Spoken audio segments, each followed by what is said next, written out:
A blessed morning po sa ating lahat. Thank God, it's Friday. Pa-weekend na naman bukas. Alam ko, excited na ang bawat isa sa atin, lalo na sa mga working at nag-aaral. Ano? Pero before that, before we start up sa ating mapapakinggan ngayon na mensahe mula sa ating Panginoong Diyos. Sa mga suking viewers po namin, maraming salamat sa masugid na pagsubaybay. At kung ikaw ay bago man, you are now watching live dito sa TSCCFI sa aming daily morning devotion na tinatawag po naming Tilaok. So before that, before we start, i-offer natin itong napakagandang umaga na to sa ating Panginoong Jesus. Father, we thank you so much for another morning na binigay mo sa bawat isa sa amin. Pagpapakita, Lord, na kami ay binibigyan mo minsan pa ng pagkakataon para maranasan ang iyong kabutihan, ang iyong kagandahang loob at extend ito sa ibang tao na nakapaligid sa amin. Manguna ka sa pag-aaralan namin ngayong umaga. Ikaw po ang marinig, ikaw po ang makita at maramdaman sa focus verse na aming pagbubulay-bulayan na mula po sa inyo. Marami pong salamat. In Jesus' name, amen and amen. So ang ating focus verse po for today will be coming from Romans 12:10. Sa HCSB version po, ang sabi dyan, show family affection to one another with brotherly love. Outdo one another in showing honor. And I want to share with you naman po sa NIV or New International Version, be devoted to one another in love. Honor one another above yourselves. I entitled this devotion po na Through Thick and Thin. Di ba sa mga relasyon, sa kahit anong uri ng relasyon, di ba madalas nating naririnig yan. So, as a family, no, through thick and thin, through in riches or in poorest, dapat we are sticking together. So, ano ba yung gustong sabihin ni Apostle Paul po sa passage natin this morning? So gusto niya lang ibigay, no? Actually, he giving a list, no, of short commands na kay Kristo na mga believer na ng ating Panginoong Jesus. And dinescribe niya lang naman sa Romans yung what does it mean to live as a self-sacrificing Christian. So mga previous verses po, kung babasahin niyo prior this verse, he wrote that our love for each other must be sincere and genuine. So, I want to highlight po yung dalawang bagay na binahagi po ni Apostle Paul sa atin sa passage nito. Number one is being devoted, to be devoted. The original Greek word po ng devoted is pelostorgos, which combines po yung dalawang salita na philo, which means brotherly love, and storge or storge, which is natural or family affection. So itong unique term na to, it conveys a deeper sense ng unwavering commitment and affection.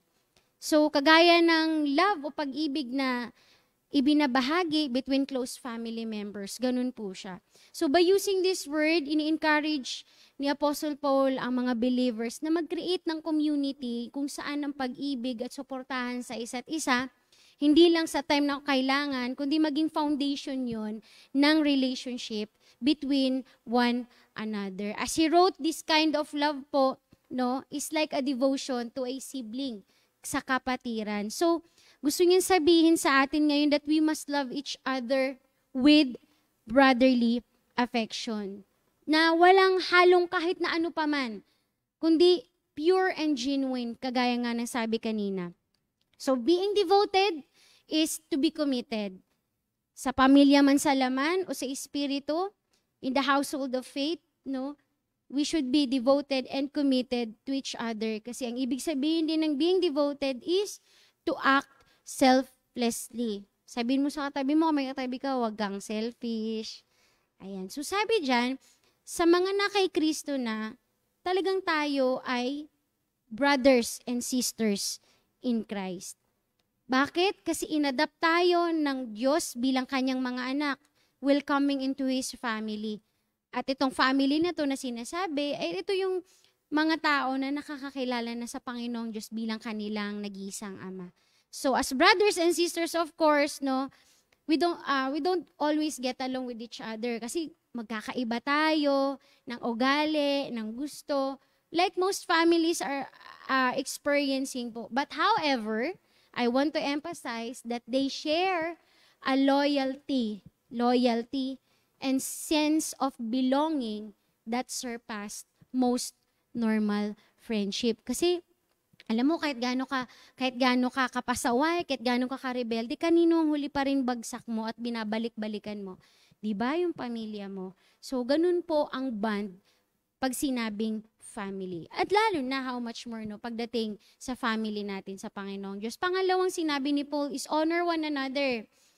To honor one another means to hold others in high esteem and to treat them with respect and dignity they deserve bilang mga fellow believers mo at anak ng Panginoong Diyos. Ini-urge ni Apostle Paul yung mga Kristiyano na to put others' needs and interest above their own. So parang sabihin sa akin, parang ang hirap naman nun, Sister Claire. Ang hirap naman nun, Ate Claire. Ako nga, may pangangailangan ako sa sarili ko, tapos ilalagay ko sila above me. Alam niyo po, yung ganung klaseng attitude ay ini-echo nito yung katuruan ng ating Panginoong Diyos pagdating sa servanthood and humility, na kung saan yun yung minanifest niya, dinemonstrate niya sa atin while He was on earth.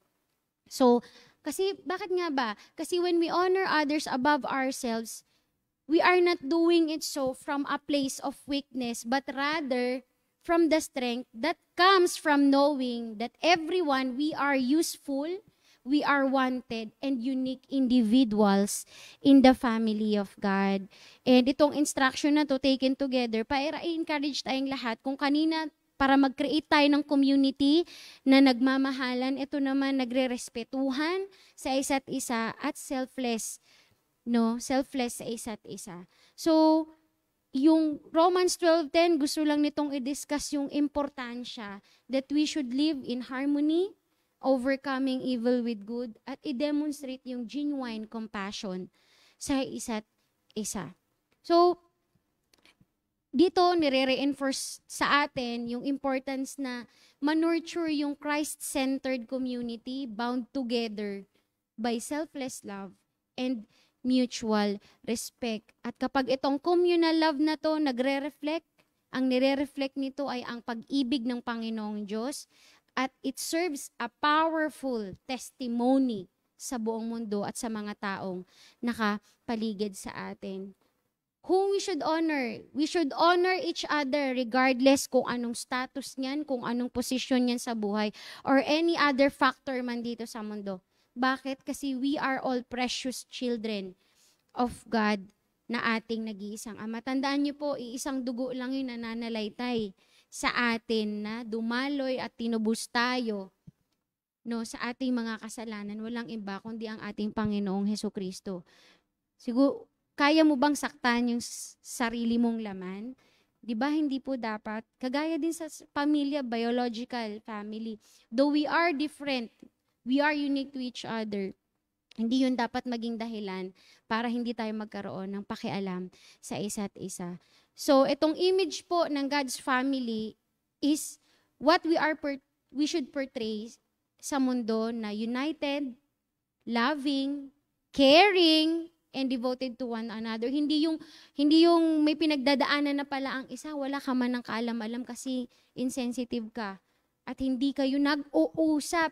Nasa loob kayo ng sariling bahay pero parang hindi kayo nag-uusap. So, hindi po dapat ganun. So, ano po ba meron po akong 8 practical ways para ma-promote yung brotherly affection, family affection, and honor po sa isa't isa. Number 1, active listening. So, tandaan niyo po, minsan kailangan lang nating makinig eh.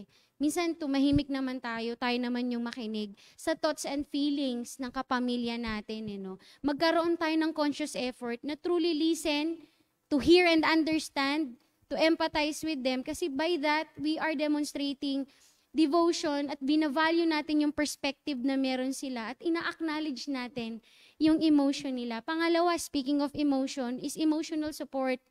Lahat tayo may pinagdadaanan at pagdadaanan. May emotional discomfort minsan. Hindi tayo okay. So everyone needs our comfort, our encouragement, yung balikat na masasandalan when others are going through difficult times. Ito pinapakita nito that we are willing to walk alongside with them during their challenging moments ng buhay. Pangatlo, helping in times of need.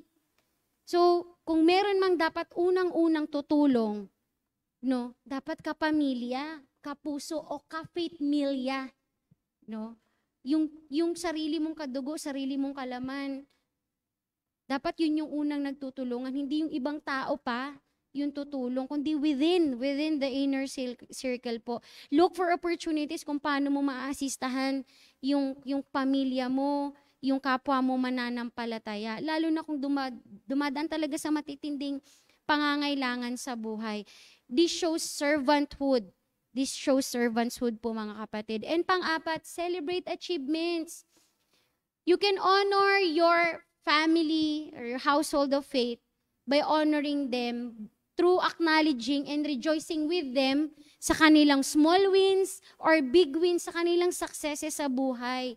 Bakit nakakatulong to para ma-build yung self-esteem at fino-foster nito yung positive environment na binavalue nyo ang isa't isang unique contribution. So, ang sarap po kapag merong nagko-congratulate sa'yo, maliit na bagay man yan, nag-acknowledge na ang galing mo, you can do it, wow, you deserve it. Diba? Ang sarap po sa pakiramdam. Panglima, empathize with their struggles. Rather than judging them o i-condemn mo sila pag may nagawa silang hindi maganda, dapat we should put ourselves sa mga sapatos nila eh.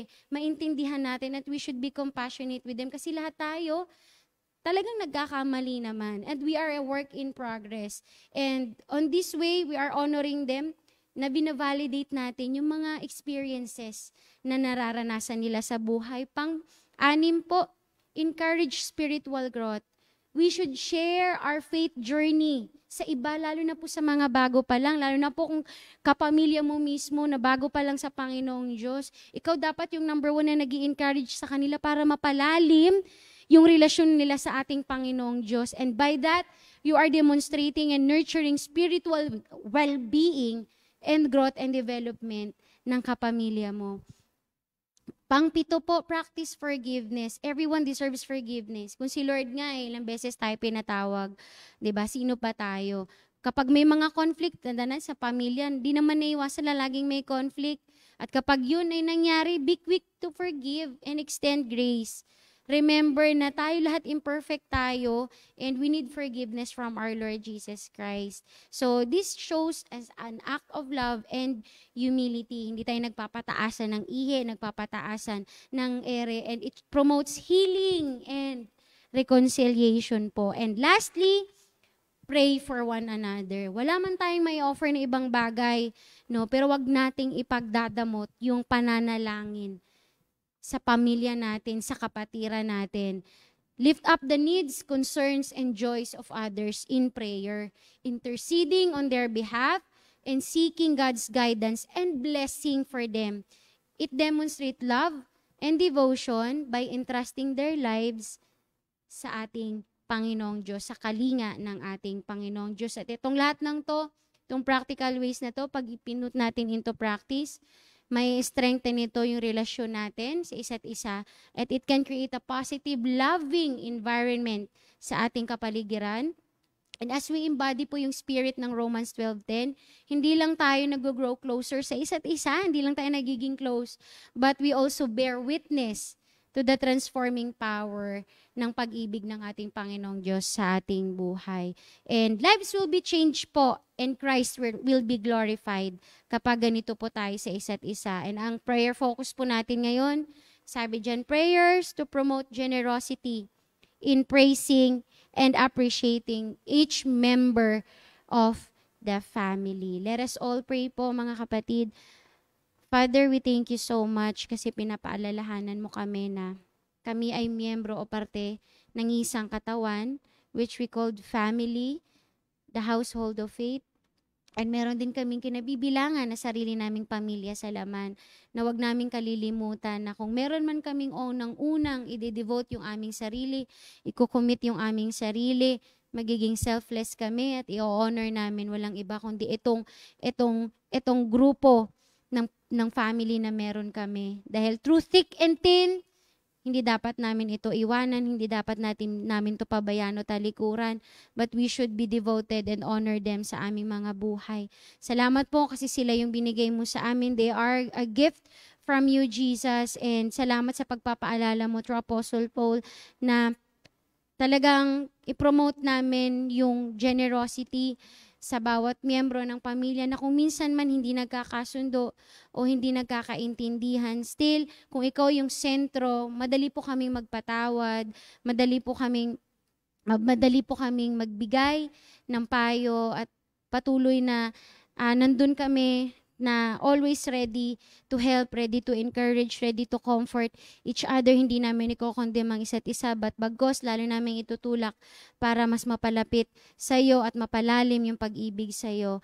Lord God, sa umagang ito, dinadalangin ko din sa iyo yung mga prayer request ng satellite po ng TSCCFI from Tatalon, na safe travel po ni Kiribin Ferrado papuntang province, and nawa proteksyon ang igawad mo sa kanya, kung ano man yung purpose, kung bakit siya pupunta roon, patuloy na pag-iingat, at nawa it will glorify you, Lord Jesus, at hindi lamang yung protection sa kanya, kundi makakilala siya sa iyo bilang kanyang Diyos at tagapagligtas. At sa Sapang Alat Satellite po na healing kay Brother Charles Villegas, patuloy nag-igawad mo po ang kagalingan na nagmumula sa iyo. Sabi niyo po, by your stripes we have been healed, and nawa yung kagalingan na matatanggap niya ay magamit niya para ma-devote niya yung sarili niya sa paglilingkod po sa inyo, Panginoon. At sa family po ni Sister Cristina Villegas, na lahat po ng miyembro ng pamilya nila ay tumanggap na sa iyo. Tanggapin ka na sa kanilang buhay bilang kanilang Diyos and Savior, as well as healing and peace po sa kanilang pamilya. At sa lahat po ng may nararamdaman ngayon, emotionally, physically, mentally, and spiritually, please heal them, Lord God. And patuloy na kayo yung mag-comfort sa kanila. Ibigay mo yung katugunan na naaayon sa iyong kalooban. At lahat ng katugunan na ibibigay mo ay magtulak sa kanila para manalig at tanggapin ka at gawin yung purpose ng buhay nila para sa kingdom mo, Panginoon. And Lord, also we pray for your nation, Israel. Alam naming lahat ngayon yung nangyayari na nasa gitna sila ng hindi magandang sitwasyon. But Lord, sabi mo sa salita mo, they are your chosen people, and alam namin na patuloy na ikaw yung kumikilos at gumagawa ng kaparaanan. Patuloy na magpakilala ka sa kanila. Kung meron man sa kanila nakakalimot na ay makabalik sa original image and design mo sa kanila bilang iyong chosen people. Please bless them, protect them, lalo na sa lahat ng mga nananalig sa iyo at nagpo-promote ng mga salita mo ng gospel mo sa bayan na yan. Marami pong salamat at sa lahat ng pumapasok, bumabiyahin na ngayon sa paaralan, sa trabaho, sa kanilang mga negosyo. Please protect them. Patuloy na maging ambassadors mo kami. May we represent you well sa aming campuses and sa aming mga workplace. Marami pong salamat. To you all the glory, honor, and praises in Jesus' name. Amen and amen.